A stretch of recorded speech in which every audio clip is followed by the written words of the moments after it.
السلام علیکم ناظرین، تاریخ کی دنیا میں خوش آمدید۔ مجھے ڈاکٹر علی کہتے ہیں اور آج کی ویڈیو انتہائی زبردست اور بہت انفارمیٹیو ہے۔ اس کو آپ نے آخر تک دیکھنا ہے اور اسے زیادہ سے زیادہ لائک اور شیئر کرنا ہے اور کمنٹ سیکشن میں اپنے خیالات کا اظہار بھی کرنا ہے۔ ناظرین، آج کی ویڈیو میں ہم آپ کو دکھائیں گے وہ کون کون سی غذائیں ہیں جو کہ ایک سوچے سمجھے منصوبے کے تحت پوری دنیا کے اندر پھیلائی جا رہی ہیں۔ وہ غذائیں جب آپ زیادہ مقدار میں لڑکیاں یا لڑکے کھاتے ہیں تو ان کے ہاں ہم جنس پرست بچوں کی پیدائش ہوتی ہے۔ ویڈیو کی تفصیل میں جانے سے پہلے ہمارے چینل کو سبسکرائب کر لیجئے اور بیل آئیکن کو ضرور دبا دیجئے گا اور کمنٹ سیکشن میں اپنے خیالات کا اظہار ضرور کیجئے گا۔ ناظرین، پاکستان میں ہم جنس پرستی یا پھر ٹرانسجینڈر ایکٹ پاس ہونے کے بعد تو ہر وہ پاکستانی جو خالصتاً پاکستان سے جڑا ہوا ہے اور اس کا کسی بیرونی ایجنڈے سے کوئی تعلق نہیں، وہ اس پر شدید ترین احتجاج کرتا ہوا نظر آ رہا ہے۔ ناظرین، آپ ذرا اسے کھول کر دیکھیں تو آپ کو دنیا کے 178 ممالک میں اس سلسلے میں باقاعدہ قانونی رساکشی نظر آئے گی، اور اس وائڈ اینگل پر آپ کو جو سب سے زیادہ چیز حیران کرے گی کہ اس قسم کے قوانین اور ٹرینڈ چلانے والے صرف حکومتی سطح کے لوگ ہیں۔ دنیا کی 90% نارمل آبادی جو نارمل رویہ رکھتے ہیں وہ ہم جنس پرستی کے نام سے ہی چڑھتے ہیں۔ تو پھر سوال یہ پیدا ہوتا ہے کہ آخر یہ مٹھی بھر لوگ کس وجہ سے سامنے آ کر حکومتی سطح پر قوانین منظور کروا پاتے ہیں؟ ناظرین، بنیادی طور پر ہم جنس پرستوں کی تنظیم LGBT کا آغاز 1970 میں امریکہ میں ہوا تھا، اور ناظرین ان کے تحفظ کی پہلی قسم بھی امریکہ نے ہی کھائی تھی۔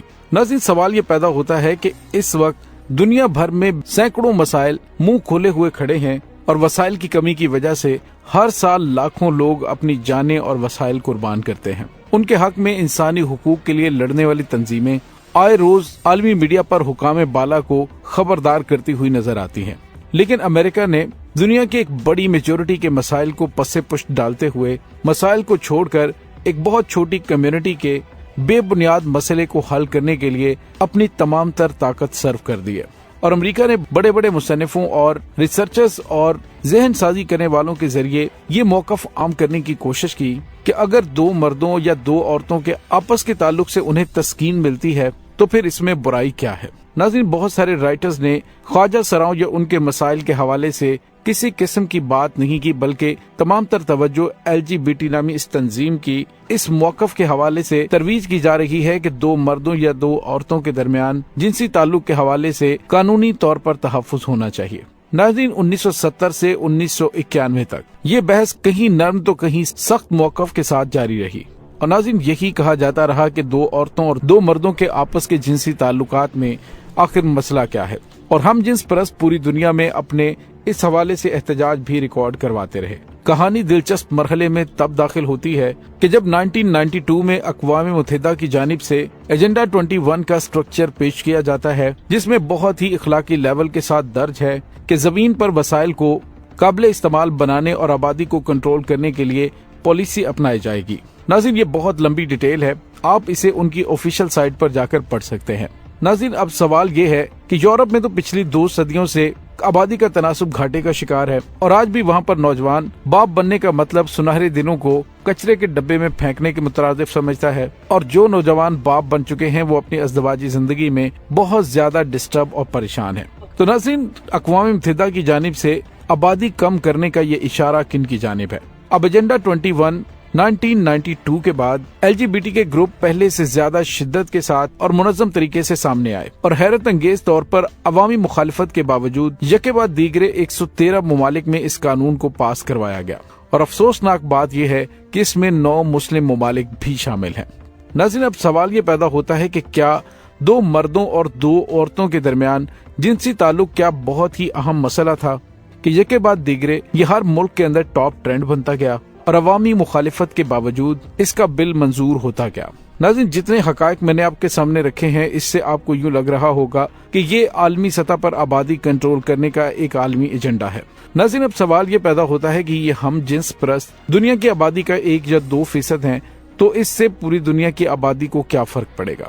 ناظرین، یہ بہت ہی زیادہ دلچسپ اور بہت زیادہ خوفناک حقائق ہیں جو آپ کے سامنے میں رکھنے جا رہا ہوں۔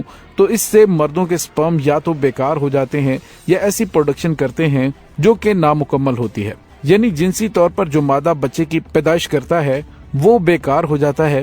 ظاہری طور پر وہ ٹھیک لگتا ہے لیکن اس کے اندر وہ کوالٹیز نہیں ہوتی جو کہ صحت مند اور گروتھ سے بھرپور بچہ پیدا کر سکے.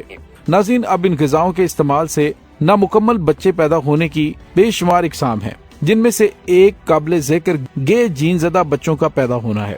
ناظرین، اب اس میں ہوتا یہ ہے، بچے کے مردانہ جین کے ساتھ ایک بہت چھوٹا سا جین ایڈ ہو جاتا ہے جو بچوں کو مخالف جنس کی بجائے ہم جنس کی طرف مائل کرتا ہے پوری زندگی کے لیے. ناظرین، اس جین کو گے جینز کہا جاتا ہے، یعنی لڑکا ہے تو وہ لڑکے کے پاس ہی زیادہ اچھا محسوس کرے گا، اگر لڑکی ہے تو وہ لڑکی کے پاس زیادہ اچھا محسوس کرے گی. ناظرین، یہ ایک بہت لمبی پلاننگ ہے. جس طرح سے آج ہماری خوراک ملٹی نیشنل کمپنیاں ڈیزائن کرتی ہیں اور خود ہم سادہ غذا کو ترجیح نہیں دیتے بلکہ ہم انٹرنیشنل فوڈ برانڈز کو استعمال کرنا اپنی شان سمجھتے ہیں، اور جو انٹرنیشنل برانڈز ہیں جو کئی ماہ اور کئی سال مارکیٹ میں پڑے رہنے کے بعد کیمیکل زدہ وہ ہماری خوراک کا حصہ بنتے ہیں، ہمارا جزو بدن بنتے ہیں، تو کہیں نہ کہیں وہ ہماری جنسی صلاحیت کو ڈیمیج کرتے ہیں. تو اس کا مطلب یہ ہے کہ کل جو ڈسیبل جنریشن پیدا ہوگی اور ان میں سے بڑی تعداد میں بچوں کے اندر گے جینز موجود ہوگا تو پھر انہیں قانونی تحفظ کی ضرورت ہوگی، جس کا انتظام آج سے ہی شروع کر دیا گیا ہے. یعنی اس کا مطلب یہ ہے کہ عالمی سطح پر کہیں نہ کہیں اس انداز سے چیزوں کو ڈیزائن کیا جا رہا ہے کہ آنے والی جنریشن آج کی جنریشن سے مختلف ہوگی. یعنی آپ یہ بھی سوچ سکتے ہیں کہ آبادی کو کنٹرول کرنے کے لیے خوراک کے ذریعے ہمارے جینز کے اندر خرابی پیدا کرنے کی کوشش کی جا رہی ہے.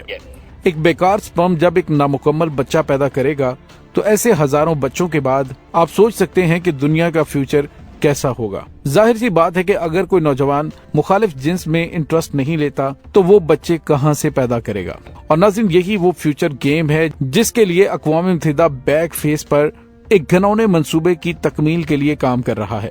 ناظرین، پاکستان کے اندر جو کچھ ہوا یہ معاملہ اتنا سادہ نہیں ہے بلکہ عالمی سطح پر انہیں آرڈر کیا گیا ہے. اور پاکستان کا جو 1 ارب قرضہ منظور ہوا تھا، کچھ شرائط ایسی ہیں جو پوری قوم کے سامنے ہیں لیکن کچھ شرائط ایسی ہیں جو کہ ہڈن ہوتی ہیں، جو نہیں بتائی جاتی. اور ناظرین، IMF کی جانب سے قرض دینے کے لیے کچھ سیکرٹ ایجنڈے بھی منظور کروائے جاتے ہیں جو کہ ملک کے اندر امپلیمنٹ کروانے ہوتے ہیں. اور ناظرین، یوں لگتا ہے کہ فوڈ کے ذریعے بایولوجیکل ایجنڈے کو عملی جامہ پہنانے کے لیے فوڈ کے ذریعے ہمارے اندر تبدیلیاں لانے کی کوشش کی جا رہی ہے. ناظرین، اس کا بہترین حل یہ ہے کہ ہم سادہ اور خالص غذائیں کھا کر اپنے آپ کو صحت مند بچے پیدا کرنے کے لیے محفوظ رکھیں. اگر ہم محفوظ رہیں گے تو ہماری آنے والی نسلیں بھی محفوظ ہوں گی. ناظرین، پاکستان کے اندر جو ہم جنس پرستی کا قانون بڑے ہی ٹیکنیکل طریقے سے پاس کیا گیا ہے، دراصل یہ ایک عالمی منصوبے کی تکمیل ہے جسے ان کے غلام یہاں پر اپلائی کر رہے ہیں. یعنی اپنے ذاتی مفادات پر اپنی آنے والی نسلوں کو قربان کیا جا رہا ہے. ناظرین، امید ہے آپ کو ہماری آج کی ویڈیو پسند آئی ہوگی. اسے زیادہ سے زیادہ لائک اور شیئر کریں اور کمنٹ سیکشن میں اپنے خیالات کا اظہار ضرور کریں.